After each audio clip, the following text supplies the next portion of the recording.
Hello everybody, I Vinod Yadav welcome you all again on my YouTube channel VN Chemistry।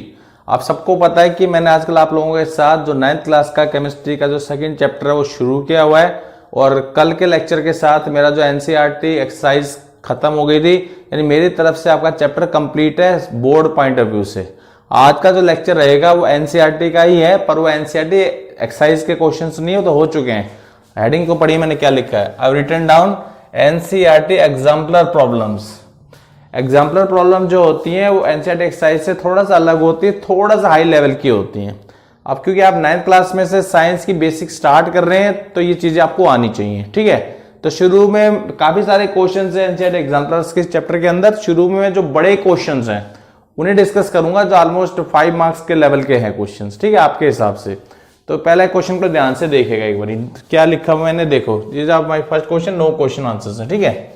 देखो is saying iron filings. Iron filings का मेरा मतलब है iron के छोटे छोटे छर्रा टाइप टुकड़े, okay, pieces, they are known as iron filings, मतलब आयरन ही है वो।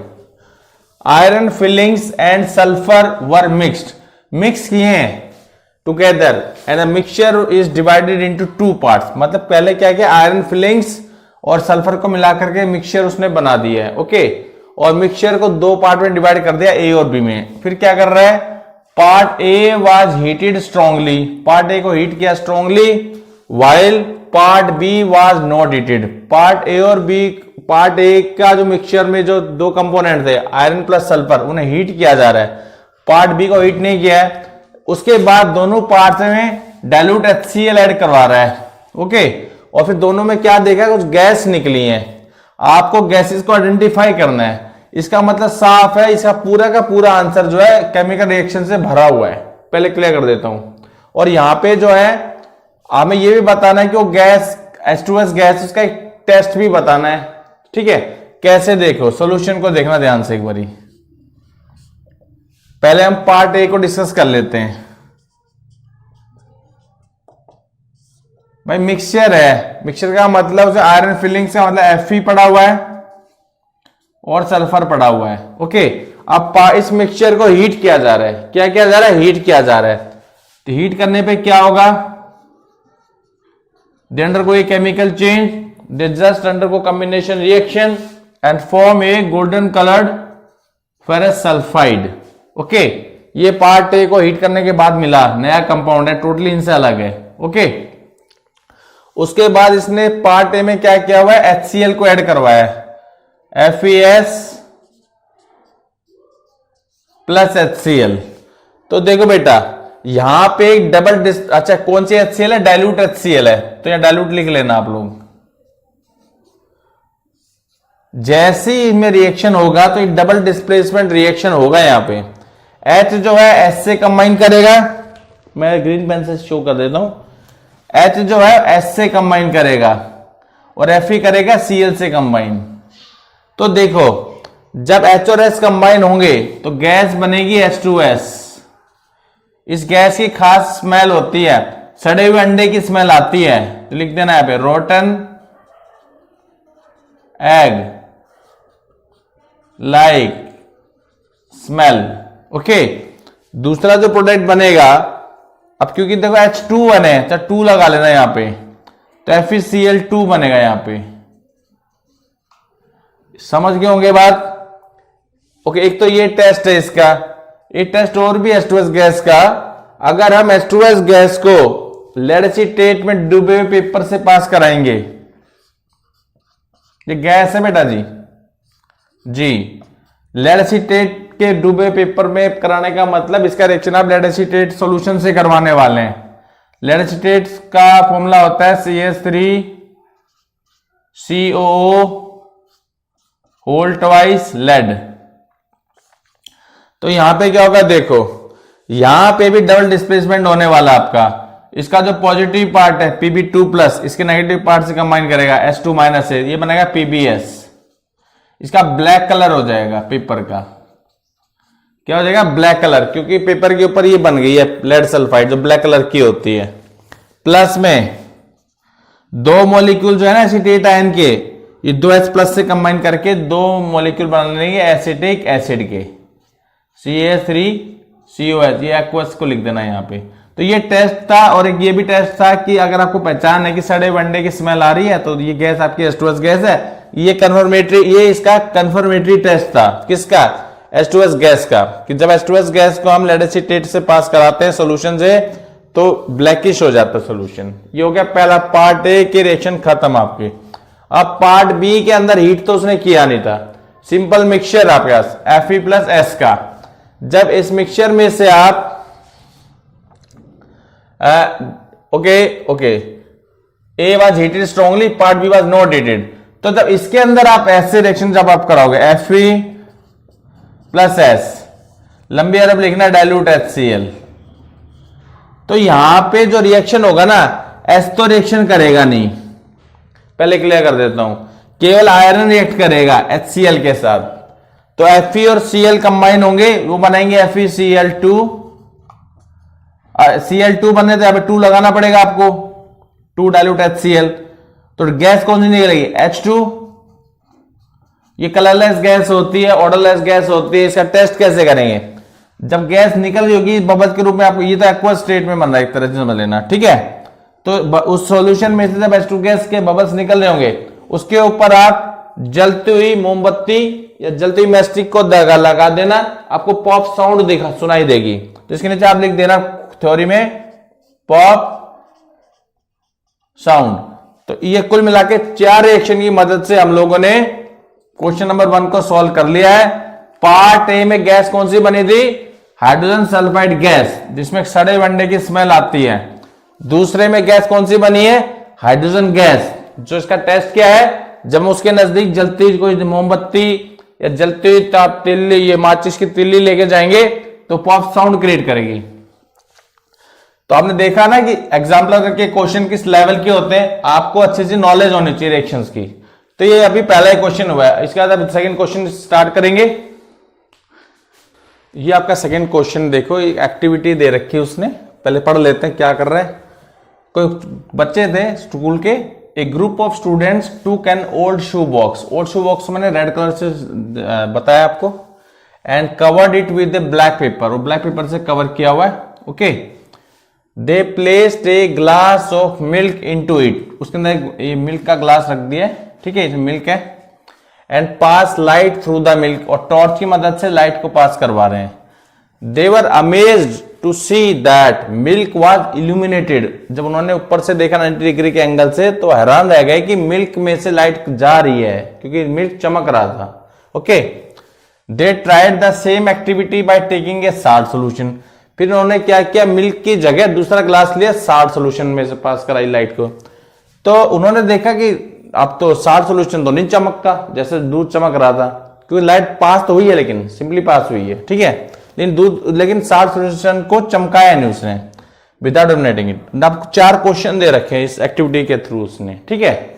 देखो क्या कर रहा है, explain why milk was illuminated. अगर आपने थ्योरी का कुछ ध्यान हो तो वहां मैंने इस प्रोसीजर का नाम भी बताया था, वैसे पहले मैं दूसरा क्वेश्चन करूंगा आपके साथ। नेम द फिनोमेना इन्वॉल्व्ड, इसमें कौन सा फिनोमेना हुआ था जब दूध चमक रहा था? इसका बड़ा सिंपल सा आंसर आपको लिख के आना है, क्या? Tyndall effect. Tyndall effect, Tyndall effect क्या होता है वो पहले का आंसर होगा। वो कह रहा है कि मिल्क क्यों इल्यूमिनेट हुआ, मिल्क में से मतलब मिल्क में से आपको लाइट का रास्ता क्यों दिखाई दिया? Because milk is a colloidal solution, okay, its disperse phase particles are large enough to scatter the light, scatter the light, this phenomena is known as Tyndall effect. तो इसका सिंपल सा आंसर क्या लिख के आएंगे हम लोग? The dispersed phase particles of milk were large enough to scatter the light, due to which milk get illuminated, okay. 2 question हो गए, आपको समझ में आ गए, ओके। थर्ड क्वेश्चन को देखो, सी को, ये कह रहा है सेम रिजल्ट वर आता, same result were not observe with salt solution. क्यों? Because it is a true solution, it is ए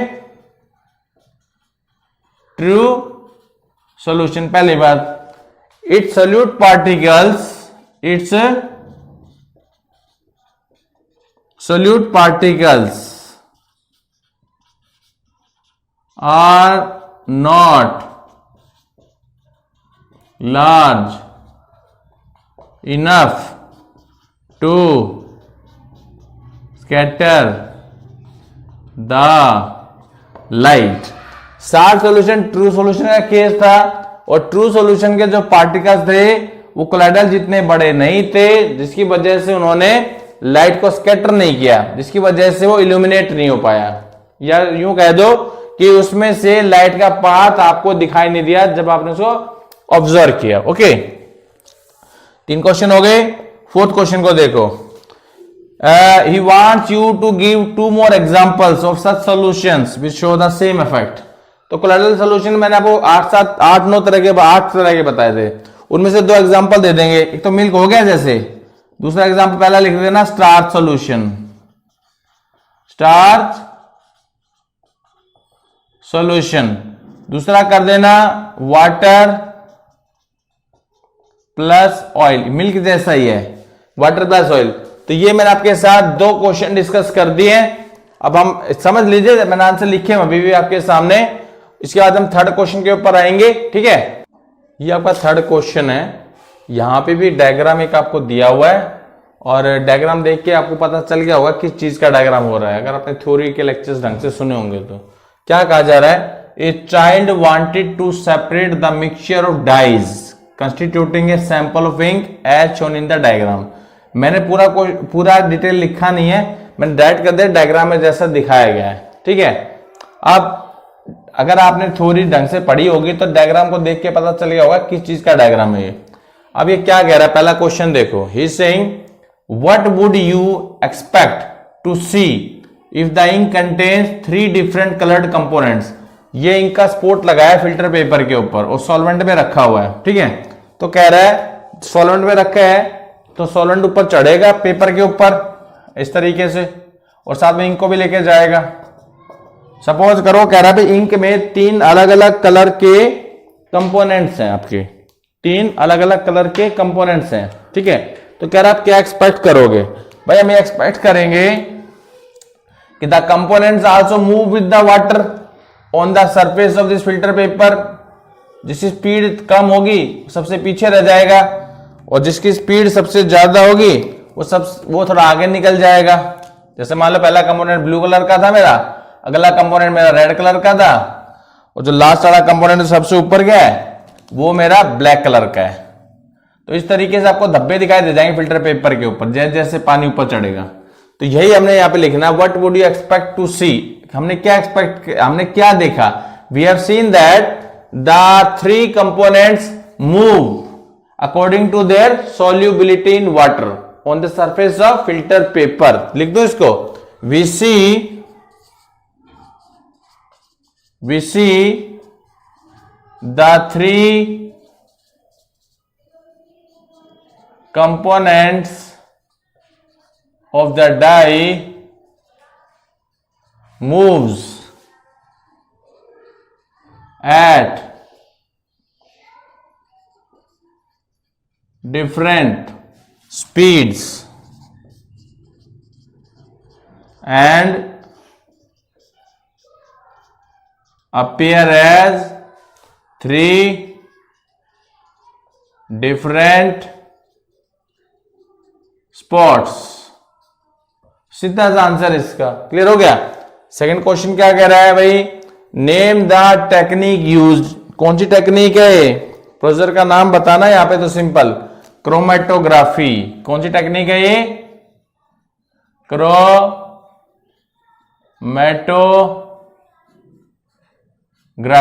कौन सी टेक्निक है बेटा? क्रोमेटोग्राफी। तीसरा question, suggest 1 more application of this technique. एक तो एप्लीकेशन ने दिखाई दिया कि इंक की डाई के जो डिफरेंट कंपोनेंट्स हैं उन्हें सेपरेट कर लिया। एक और एप्लीकेशन बतानी है, इसको ग्रीन पेन से लिख देता हूं। टू identify different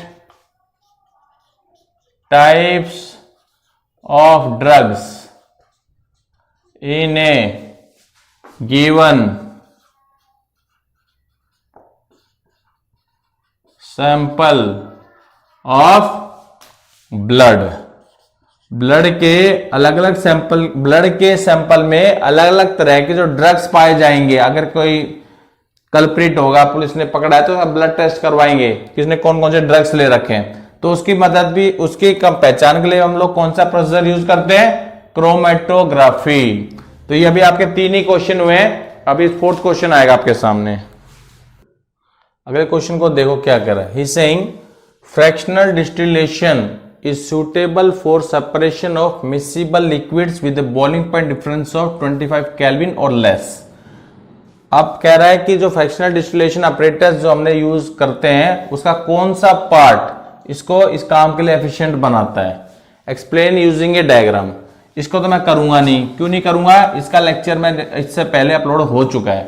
इस पार्ट का तो आंसर आप वहां जाके सुनेंगे लेक्चर को, वहां मैंने डायग्राम के साथ आपको अच्छे से समझा रखा है कि फ्रैक्शनल डिस्टिलेशन कैसे होती है। ठीक है, अब यूं कह रहा है कि भाई फ्रैक्शनल डिस्टिलेशन अपरेटस का कौन सा पार्ट फ्रैक्शनल डिस्टिलेशन करवाता है, यूं कह दे जो, तो इसका सिंपल सा आंसर आपको लिख के आना है fractionating column.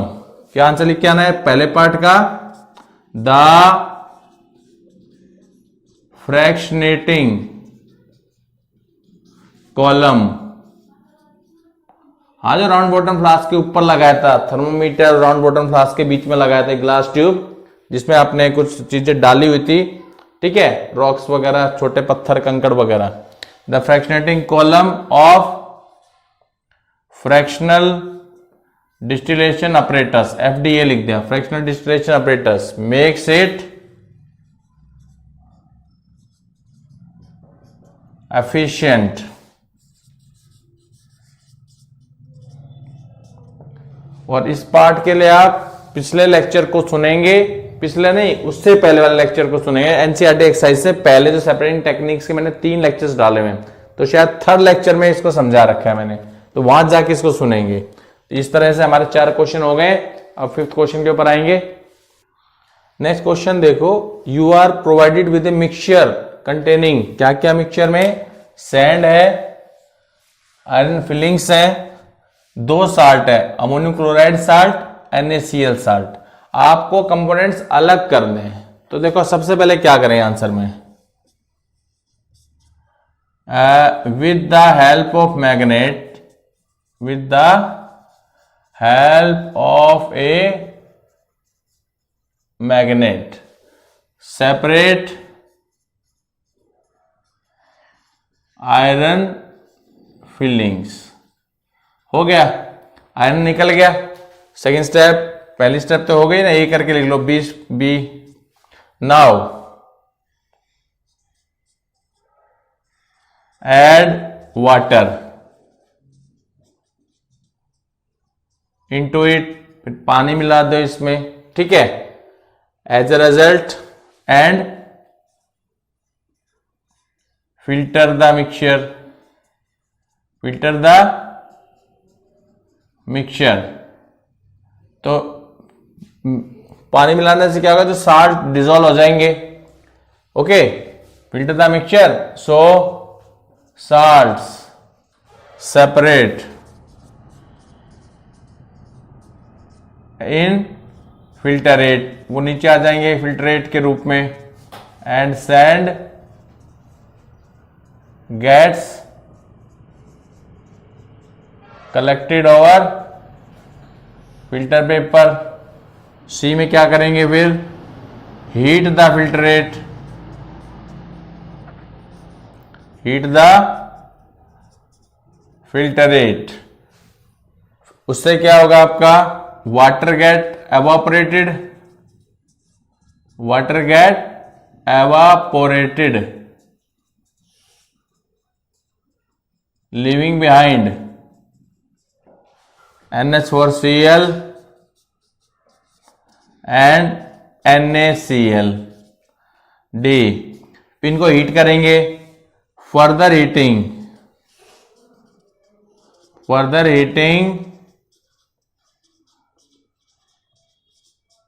results into sublimation of ammonium chloride. तो लास्ट में क्या बचा? NaCl बचा। हमने तो अलग करने थे, कर दिए अलग सारे। क्लियर हो गया? ये आपका आसान सा 5वां क्वेश्चन हो गया जो एनसीईआरटी एग्जाम्पलर में दे रखा है आपको। ठीक है, तो ये देखो आखिरी क्वेश्चन है, इसके अंदर कुल 4 पार्ट हैं, ध्यान से देखिएगा।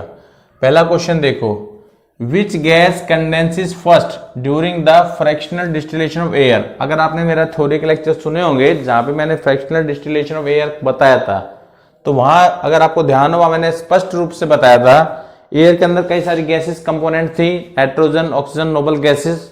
ठीक है, CO2 भी थी। CO2 सबसे पहले अलग हो जाती है in the form of dry ice, उसकी बात नहीं हो रही है।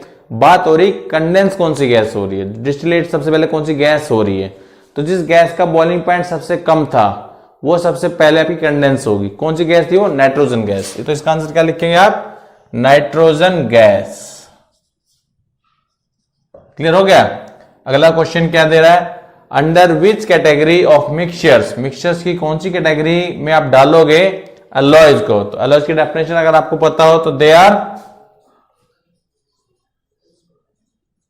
होमोजीनियस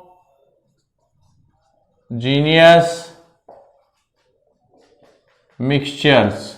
मिक्सचर्स है, होमोजीनियस मिक्सचर्स है क्योंकि कोई सेपरेबल बाउंड्रीज नहीं है। अलॉय के अंदर आप पहचान नहीं सकते कि ये एलिमेंट है वो एलिमेंट है। Next question, A solution is always a liquid. ये बात गलत है।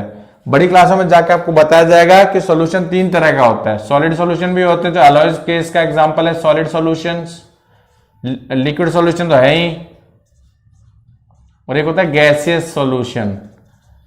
ये किस पे डिपेंड है? They depend upon the physical state of the solvent. ठीक है, और लास्ट क्वेश्चन है, can a solution be heterogeneous? बिल्कुल भी नहीं भाई, सॉल्यूशन तो हमेशा होमोजेनस मिक्सचर्स होते हैं। कैसे होते हैं? Homogeneous mixtures. क्लियर हो गया? तो ये थे आज के कुछ बड़े क्वेश्चन जो एनसीईआरटी एग्जाम्पलर के थे, जो 5 मार्क्स के अंदर दे रखे हैं। ये सब मैंने आपके साथ डिस्कस कर दिए हैं। ठीक है, तो अगर आपको मेरा लेक्चर नेक्स्ट लेक्चर के अंदर हम डिस्कस करूंगा कुछ और भी छोटे छोटे क्वेश्चंस है। ठीक है, तो मैं 2 अलग अलग लेक्चर्स में कंप्लीट करूंगा एनसीईआरटी एग्जाम्पलर को भी। पहले प्लान था एक में करने का, पर फिर सोचा नहीं 2 अलग अलग लेक्चर्स में करूंगा आपके साथ। ठीक है, तो अगर आपको मेरा लेक्चर अच्छा लगा इसे लाइक कीजिएगा, शेयर कीजिएगा, और जो पहली बार जुड़े हैं please subscribe my channel win chemistry. Thank you very much.